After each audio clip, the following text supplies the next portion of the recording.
Ambassador Jimmer, President Obama said today that this is a good deal, which he says would, and I quote, would cut off every pathway that Iran could take to develop a nuclear weapon.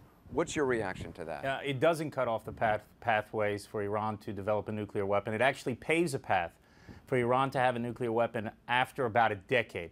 There are many problems with this deal. The first one is it leaves a vast nuclear infrastructure in place. You know, we were told a couple years ago that the deal that we're going to get is one that's going to dismantle Iran's nuclear program, and then they would dismantle the sanctions regime. What's happening here, Anderson, is they're dismantling the sanctions regime and leaving Iran with a pretty big nuclear program. The second problem, Anderson, is that this is a temporary deal. The constraints that Iran is agreeing to are temporary. The major constraints are removed. There's a 10-year expiration, you mean? Yeah, and in 10 years, the major constraint, which is around the centrifuges, is removed.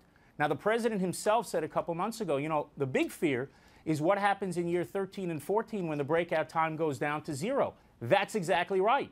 The problem is you're putting temporary constraints today on Iran getting a nuclear weapon in the next decade, but you're freeing them to get nuclear weapons in the future. That's why we say it doesn't block Iran's path to the bomb, it paves it. And just one last thing, Anderson, which is the main problem.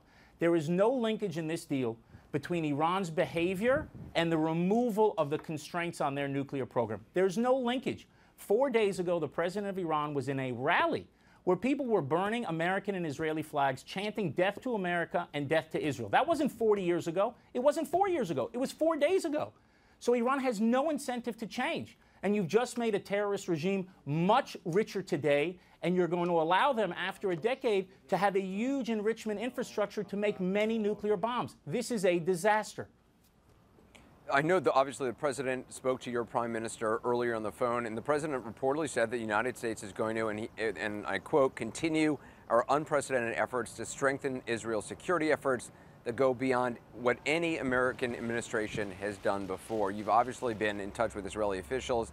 I'm wondering what their reaction is to that. Do you buy that? We appreciate everything that this president has done for Israel's security, and he has done many things that are known about and many things that are not known about. But we have a serious disagreement over this issue. The president of the United States believes this makes Israel safer. We think it endangers, it threatens the survival of Israel. And this is something shared across the Israeli spectrum between right and left. Everyone in Israel thinks this is a bad deal.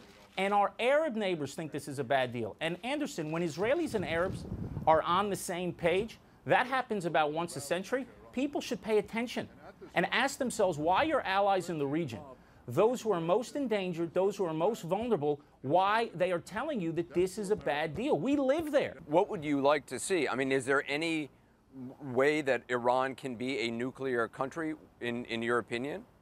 What we would like to see is a much better deal. The Prime Minister spoke about it when he came to the United States a few months ago, one that would actually reduce the infrastructure, the vast nuclear infrastructure that Iran is being left with, and one, most importantly, Anderson, that would link Iran, the removal of the constraints on Iran's nuclear program to a change in Iran's behavior. If Iran becomes a normal country, if they stop terrorism around the globe, they're the foremost sponsor of terrorism around the globe, if they stop that, if they stop gobbling up their Arab neighbors, and they currently control 4 Arab capitals, if they stop calling for the annihilation of Israel and working toward the annihilation of Israel, then remove those constraints. But if they're going to continue all of this aggression and all this terror, you can't put them on automatic pilot to have nuclear weapons. That's a disaster. Mr. Ambassador, I appreciate your time tonight. Thank you very much. Thank you.